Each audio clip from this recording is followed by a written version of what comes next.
Essa é a história de Vitória Regina de Souza.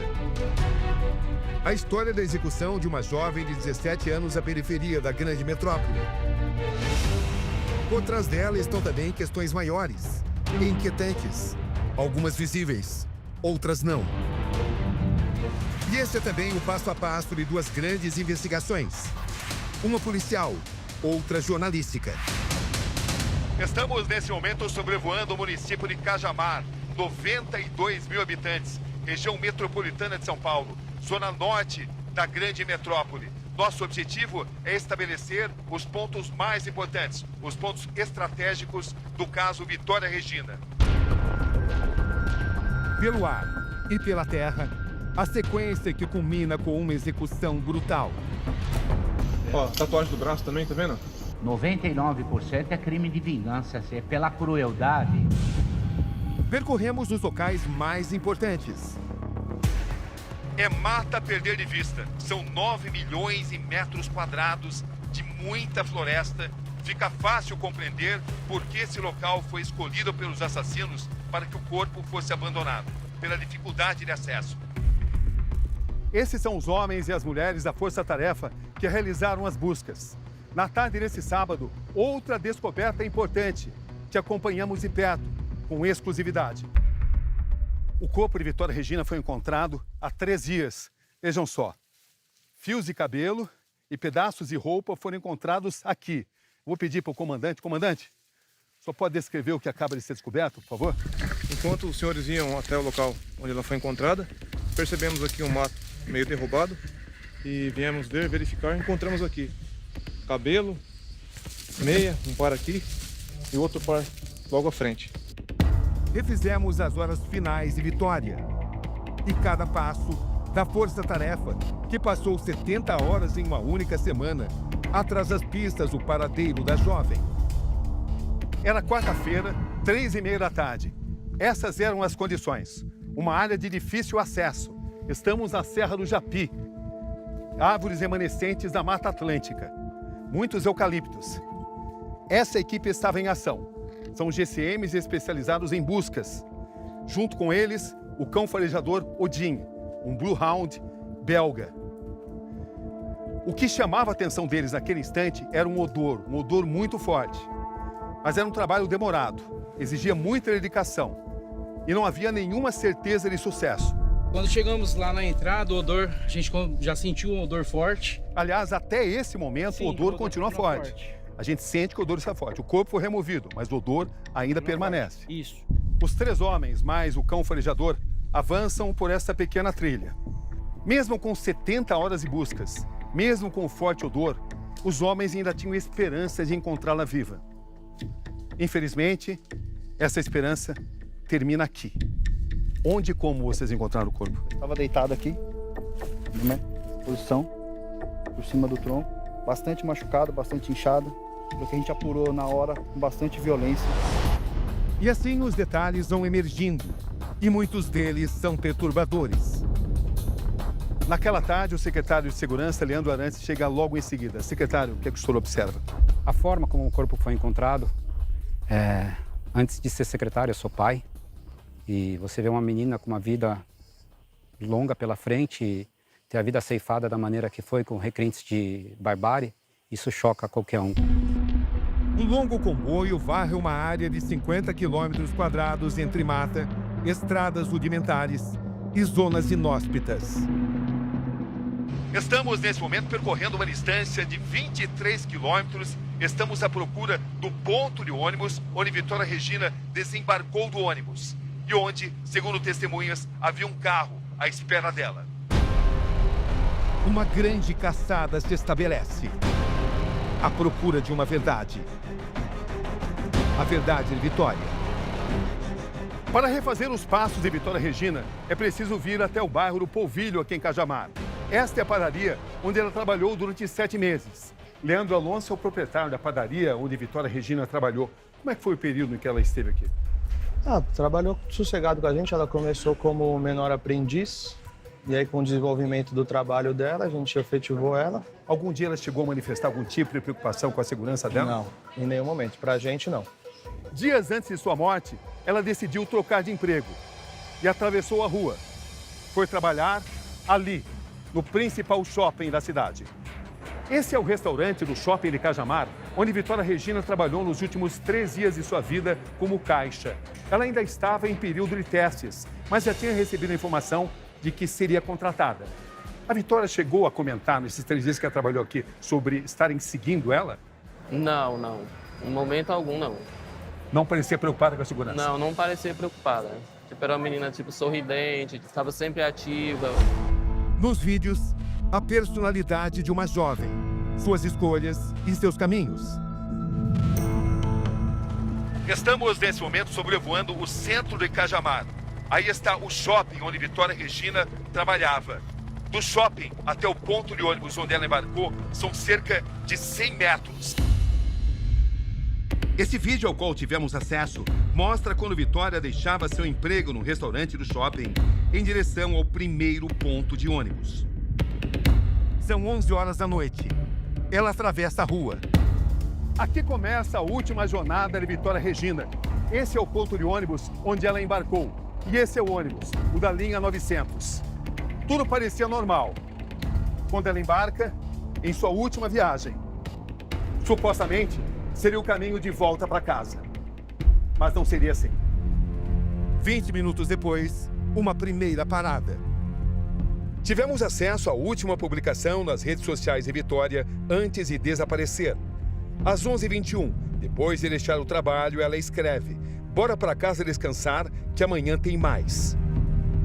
Naquela noite, Vitória desembarca do ônibus da linha 900 4 quilômetros depois e desce aqui, nesse ponto no centro da cidade. Aqui, ela atravessa a rua em direção a um segundo ponto de ônibus. Ela faz esse percurso que eu estou fazendo.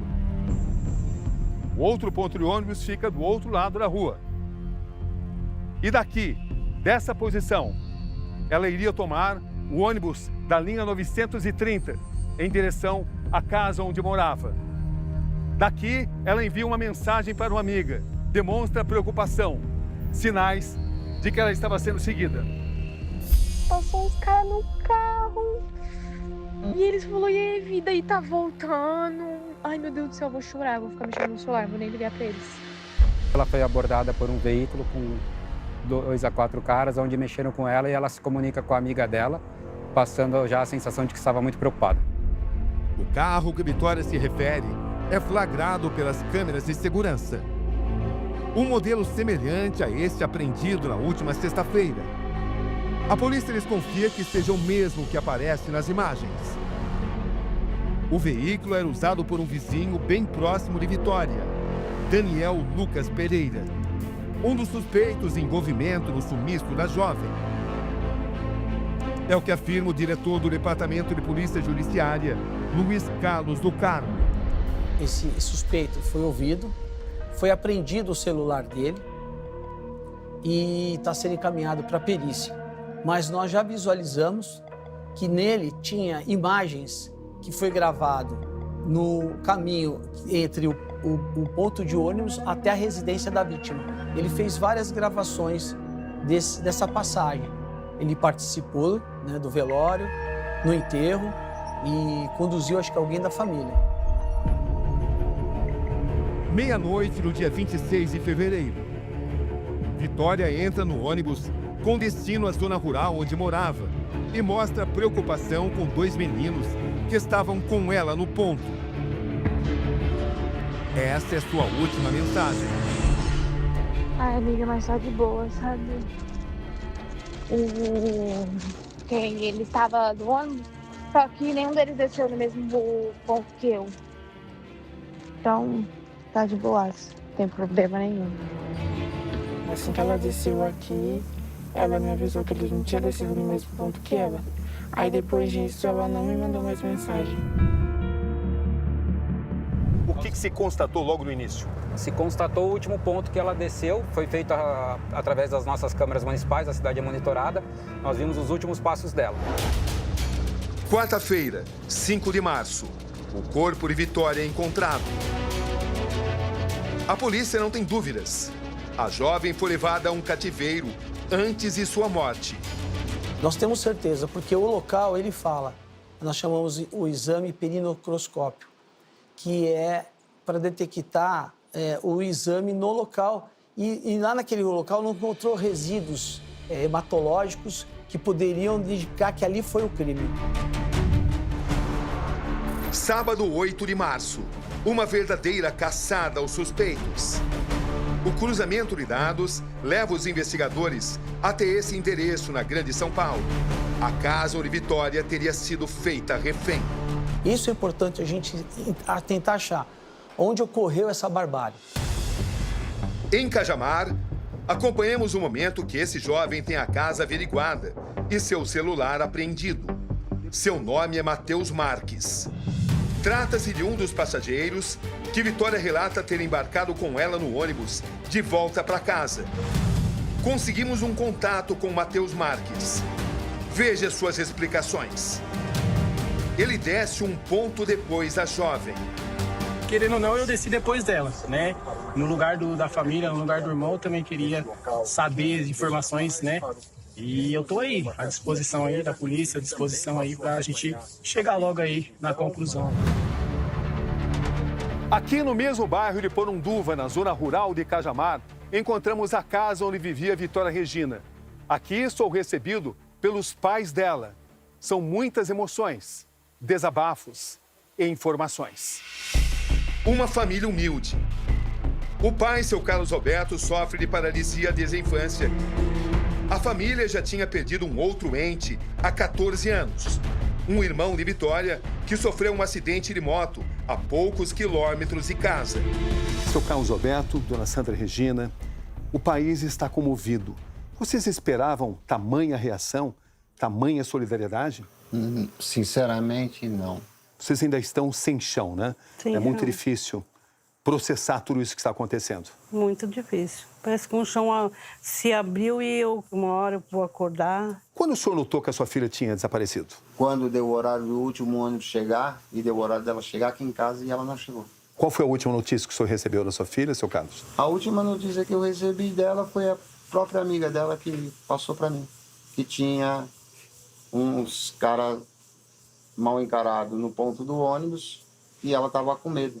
E ela chegou, vim até a subida aqui da minha casa. Quantos metros ela chegou aqui, pelo que o senhor observou? Não dá 400 metros. E aqui ela foi interceptada, pelo que o senhor observou? Isso. O senhor sabe quem são essas pessoas? Eu tenho certeza que foi gente daqui mesmo. Justamente no dia que o carro quebra, deve ser gente conhecida. Para o senhor, a execução dela foi planejada? Foi. As investigações apontam que Vitória chegou a pedir ajuda para 2 pessoas.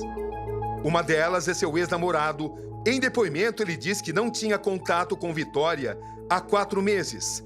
Mas a polícia descobre que ele esteve bem perto do local do desaparecimento de Vitória.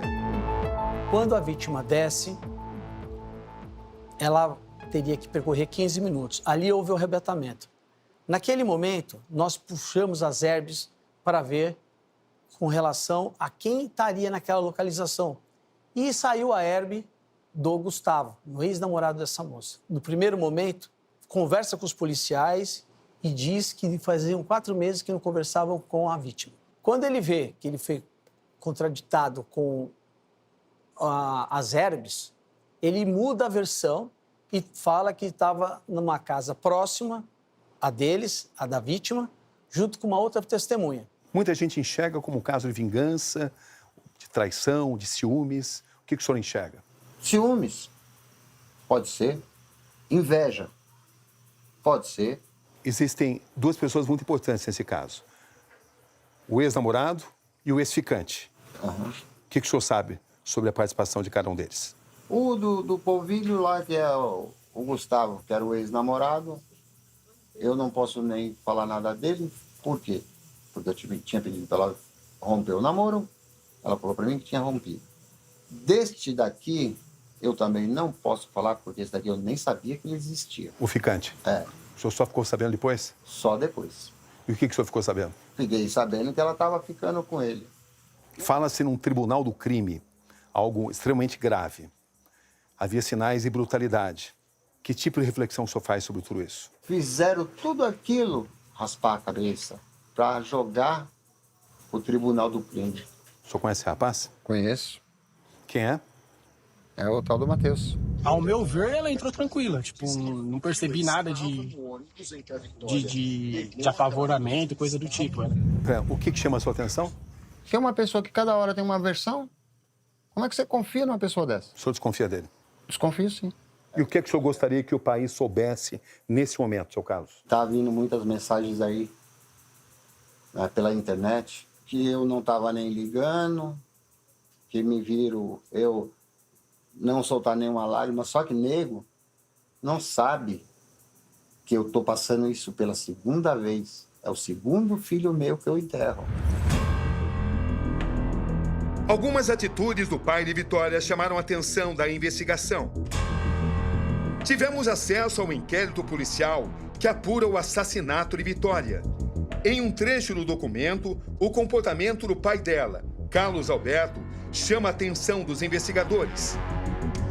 Diz o documento: a autoridade policial aponta preocupações diversas à esperada desde o desaparecimento de sua filha e que ele teria verbalizado preocupação com um pedido de terreno para a família ao prefeito do município. O relatório aponta ainda que o pai omitiu ligações feitas à filha e um possível desentendimento entre os dois, o que teria provocado em Vitória a vontade de ir morar com uma irmã em outro local. Nesse momento, os pais de Vitória permitem que eu tenha acesso ao quarto dela. Trata-se de um momento de muita emoção. A cama, o retrato, o ursinho de pelúcia. Sonhos brutalmente interrompidos. Um país à espera de respostas. E pais que tentam encontrar um sentido em tudo isso. Que reflexão vocês fazem nesse momento? É só querer justiça, só. Só justiça. Mais nada. Aqui tudo remete a ela. Isso. Tudo. Mostre para mim os objetos dela, por favor, dona Sandra. Tem shampoo, que ela gostava muito de mexer com o cabelo, né? A menina vaidosa. Era. Os perfumes que ela gostava. O que está vindo à sua mente nesse momento, dona Sandra? Muita tristeza.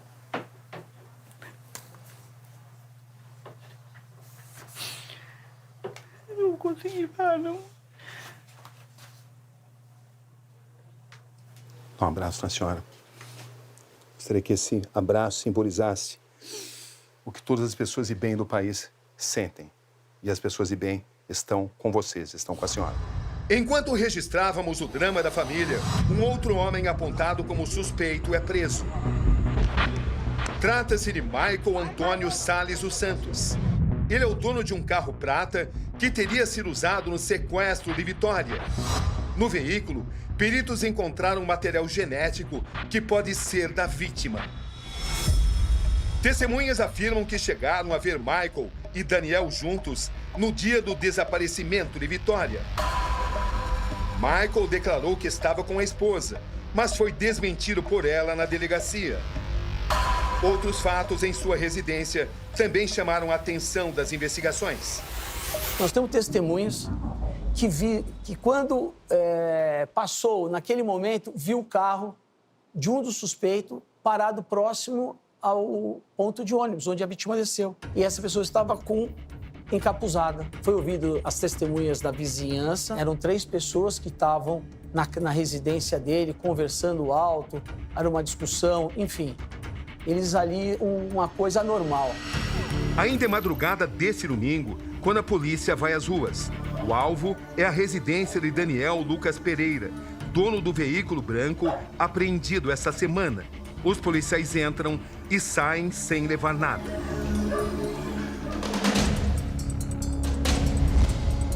Seu Carlos, estamos amanhã de domingo e a razão de estarmos fazendo uma nova entrevista é que, nesse momento, a investigação policial põe o senhor como um dos suspeitos de envolvimento pela morte da sua filha.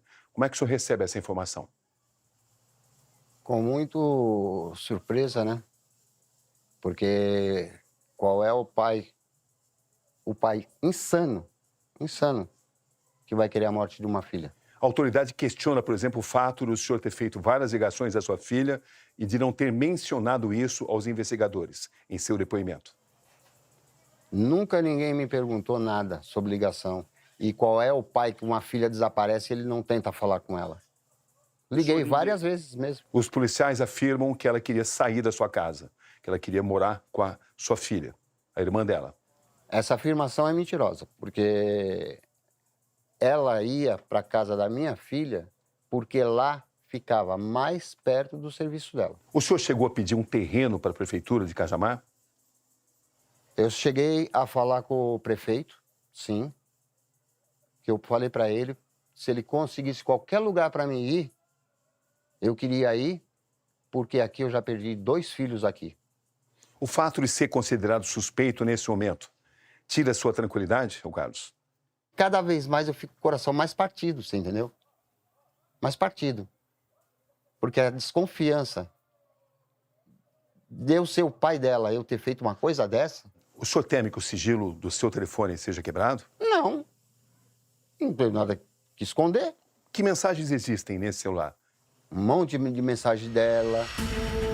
E assim, Carlos Alberto de Souza, o pai de Vitória Regina, permite que eu tenha acesso ao seu celular. As conversas entre ele e Vitória revelam a natureza do relacionamento entre ele e sua filha. Num primeiro áudio, do dia 23 de fevereiro, Vitória conta ao pai a linha de ônibus que pegou, justamente no caminho do trabalho para casa. Tô no ônibus já. Peguei 910 porque 900 só ia passar aqui 1 e pouco só, 1,20. A última conversa entre pai e filha é da quarta-feira, 26 de fevereiro, dia em que Vitória foi vista com vida pela última vez. Às 8h52 da noite, Carlos Alberto manda esse áudio para a filha. Vitória, você vai vir para casa ou você vai para casa da Verônica? E o carro, a Vanessa levou lá a peça para mim, o carro amanhã eu pego ele. Cerca de 1 hora depois, Vitória responde com uma mensagem de texto. Ela diz, vou para casa. 3 minutos depois, o pai manda um último áudio. Tá bom então. Cuidado, viu? Não houve resposta para o áudio. E depois disso, o celular registra, já na madrugada do dia 27, uma série de ligações do pai para Vitória que não foram atendidas. O senhor concorda que o relatório de investigação policial o põe como um dos suspeitos, põe o seu Carlos Alberto como um dos suspeitos? Esse é um relatório de investigação, não é um relatório que concluiu o inquérito, mas é de fato um relatório... Trata-se de um documento importante. Trata-se de um documento importante e oficial. Colocar o pai nessa situação é colocar a vida dele em risco. E o que o senhor pretende fazer? Pretendo amanhã, logo nas primeiras horas, conversar com o delegado e saber um pouco mais do que está acontecendo em relação a esse trecho, a esse ponto. Quem matou sua filha? É o que eu quero descobrir. Uma pessoa muito mais próxima do que a gente possa imaginar, Cabrinho. O nome dela era Vitória, e hoje isso soa como ironia e desafio a uma sociedade. Em meio a árvores remotas e misteriosas, que um dia compunham a colossal Mata Atlântica, ecoou a voz de uma jovem da periferia, cujos sonhos foram brutalmente interrompidos. Uma voz que hoje simboliza a juventude esquecida de um país tantas vezes injusto com seus heróis anônimos. A única coisa que eu quero é só que prendam todos para mim poder olhar na cara de um por um. E quem tem a desconfiança de mim, depois venha pessoalmente me pedir desculpa.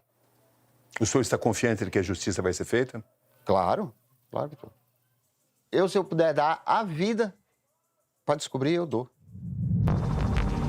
Encontrar e responsabilizar os culpados hoje transcende um caso policial para se transformar numa espécie de acerto de conta social em uma nação que não costuma ouvir o clamor das mulheres que apenas engrossam as estatísticas e que raramente conseguem ganhar rosto, alma, história e legado.